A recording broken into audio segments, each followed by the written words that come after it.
Olá, bom dia, tudo bem? Hoje nós vamos falar sobre os quinidários.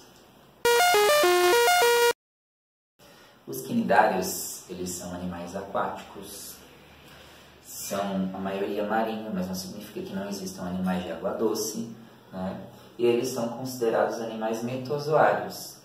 Dentro desse grupo aí dos animais, a gente começou com os poríferos, certo? Lá nos poríferos, quando a gente estava falando das esponjas, eu disse para vocês que os poríferos eles não formavam tecidos, eles eram metozoários, pluricelulares, mas não tinham formação de tecidos. As células elas desempenhavam algumas funções específicas.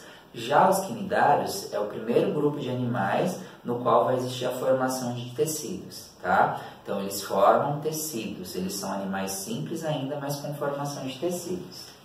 Bom, nós temos como representante. Bom, então essa é a hidra, ela é um organismo que é considerado quinidário, né? E ela é um organismo que fica no substrato.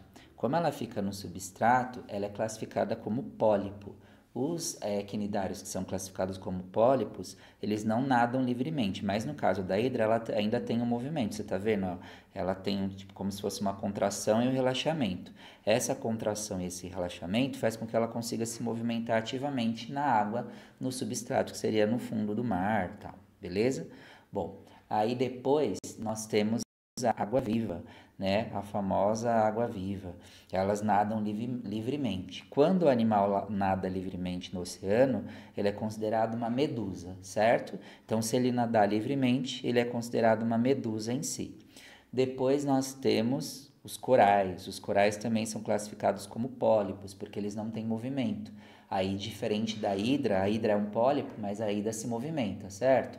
O coral ele fica fixo no substrato.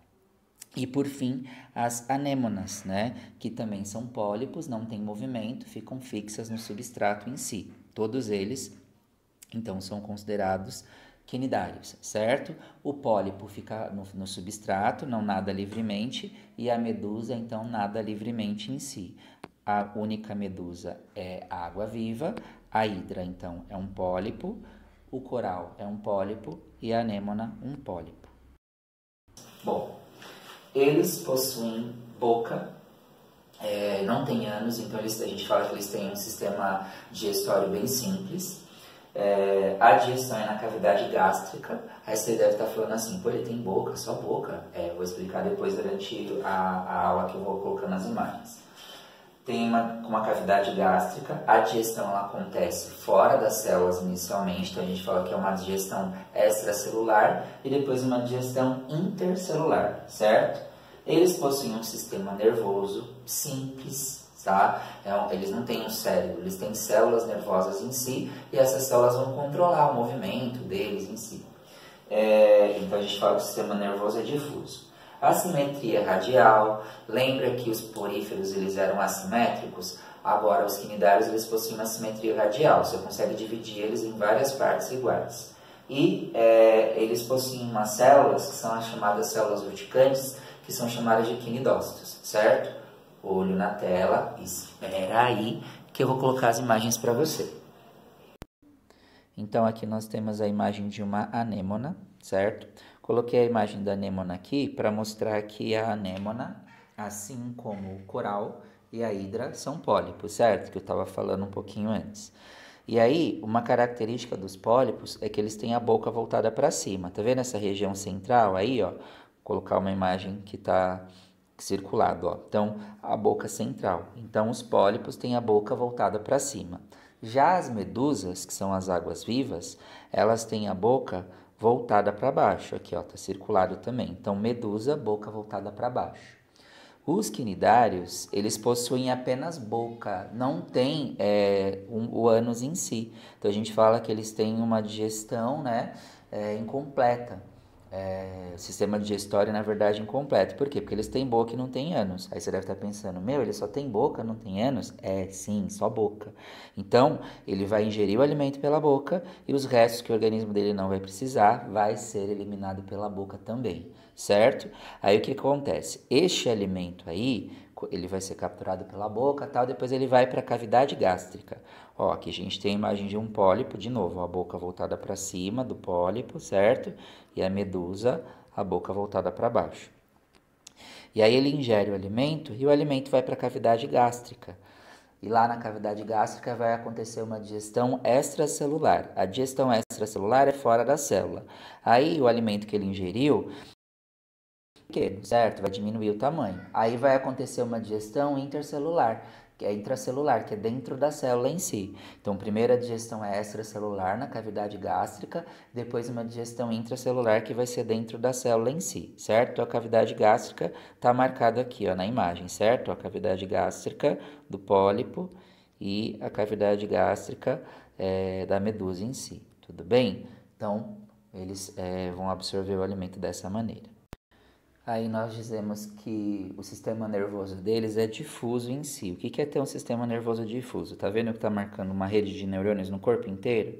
Então ele não tem um sistema nervoso concentrado numa região central. Ele está espalhado pelo corpo inteiro.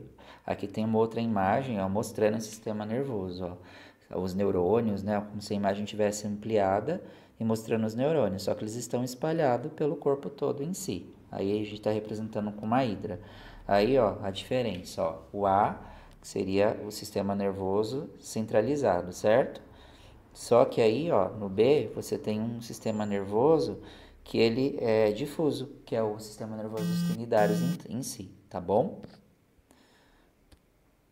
Então, aqui nós temos um quinidário, certo? E aqui mostrando a simetria dele. A simetria de um quinidário é considerada simetria radial. O que é ter a simetria radial? É você conseguir dividir esse organismo em várias partes iguais em si. Quando você compara com os poríferos, você lembra que o porífero era assimétrico, ou seja, não dava para dividir ele em partes iguais. Já os quinidários você consegue. Quanto menos divisão você fizer num organismo em si, mais complexo ele vai ser em relação ao sistema nervoso. Tá? Então, a simetria está associada com o sistema nervoso. Então, simetria radial é dividir o corpo do organismo em várias partes iguais. Bom, agora a gente vai falar um pouquinho do quinidócito em si. O quinidócito é uma célula, né, que ela é responsável por liberar a substância urticante.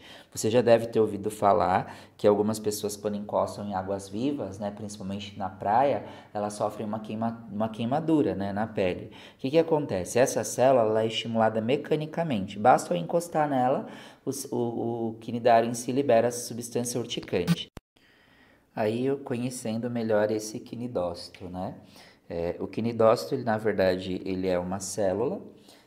Você repara que tem um núcleo aqui, ó. Nós temos um núcleo. Ele tem o citoplasma. Lá no citoplasma, essa região é chamada de nematocisto, ó. O nematocisto é a região onde vai acontecer a produção dessa substância urticante em si. E ele vai ser liberado em si por essa ramificação, que é o filamento urticante em si.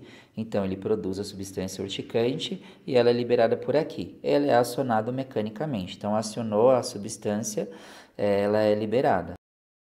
Aí, nos tentáculos aqui. E aí, você sabe que a anêmona, a água-viva, elas possuem tentáculos. Encostou, ela libera a substância urticante, não precisa fazer nada. E por que ela produz essa substância urticante? Para defesa. E não só para defesa, mas também para captura de alimento. Eles não capturam alimentos maiores, então, por exemplo, elas conseguem capturar peixes, né? Então, paralisa a presa e eles conseguem englobar essa partícula em si. Um ótimo desenho que ilustra isso é o Procurando Nemo, né? Quem não lembra do Procurando Nemo? A hora que a Dory e o pai do Nemo lá estão procurando o Nemo, tem uma hora que eles vão passar por águas vivas e aí eles passam no meio de um monte de água viva. E aí não sei se você lembra, mas a Dory vai pulando nas águas vivas e o pai do Nemo, Marlin, né, também vai pulando nas águas vivas. Por que eles pulam em cima e não embaixo? Porque em cima não tem a célula urticante. É só embaixo que tem, só nos tentáculos. Então, eles precisam passar em cima. Mas tem uma hora que as águas vivas encostam na Dory em si e a Dory acaba desmaiando, tal, porque ela foi queimada pela substância urticante. Aliás, o Procurando Nemo é um ótimo desenho para mostrar quinidários, né? Ele mostra a água-viva, mostra a anêmona, que existe uma relação ecológica entre o peixe-palhaço e a anêmona, né? Eles se ajudam. O peixe-palhaço limpa a anêmona lá e ela oferece abrigo para ele em si. Existe uma troca. E eles não sofrem a queimadura da anêmona em si. Eles conseguem produzir uma substância lá que ele não sofre queimadura. E aí eles ficam protegidos, porque como ela libera a substância urticante, nenhum predador vai capturá-los ali dentro. Então, o Procurando Nemo é um desenho esses quinidários em si. E até fica a dica, já que a gente está em quarentena, para assistir esse desenho, que é um desenho que mostra várias relações ecológicas, e apesar de ter a parte lúdica do desenho, as relações ecológicas são bem reais.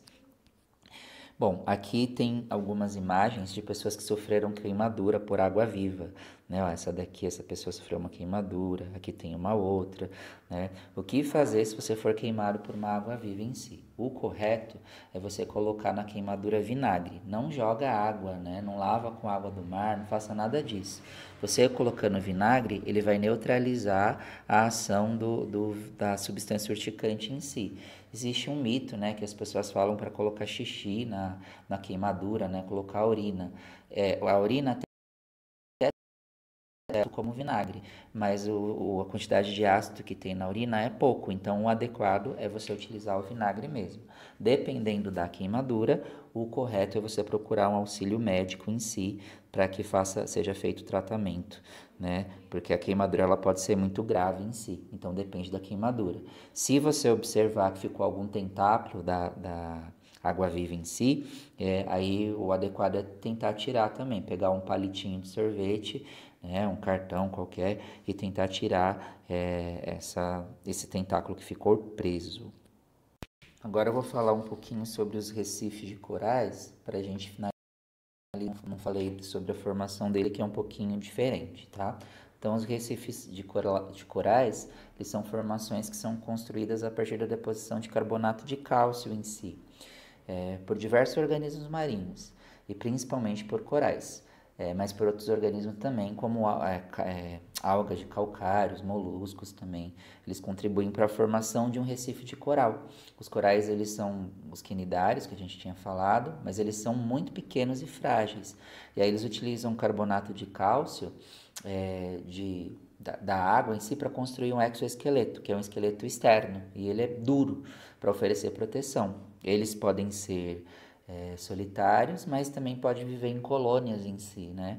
E cada indivíduo dessa colônia é chamado de pólipo, que foi o que a gente falou. Coral é um pólipo. E os recifes de corais, eles são cobertos por milhares de pólipos em si. Por isso que eles são grandes, aí formam aqueles paredões de corais em si. Quando os pólipos morrem, vai surgindo novos pólipos em cima desse exoesqueleto. E aí vai aumentando o tamanho em si, e por isso que é muito comum a gente ver um coral então formado por várias camadas em si, né? Camadas muito finas de carbonato de cálcio, que é resultado da sobreposição, na verdade, de um exoesqueleto em cima de outro. Então são várias gerações. Então você está vendo esse coral aqui, você vai imaginar que tinha não só os corais, mas outros organismos que morrem também, e eles vão surgindo em cima um do outro. E aí eles vão aproveitando lá o carbonato de cálcio que tem e vão formando um exoesqueleto em si, tá bom? Então eu termino a nossa aula com essa imagem fascinante, né, as águas vivas.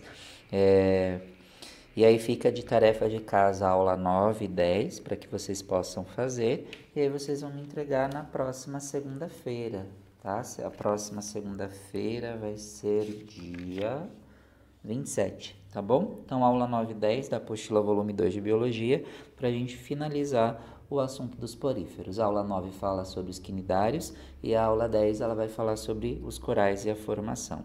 Beleza, gente? Fiquem com Deus, tenham uma restante de semana tranquilo aí. Vamos seguir na quarentena e logo mais a gente tá junto.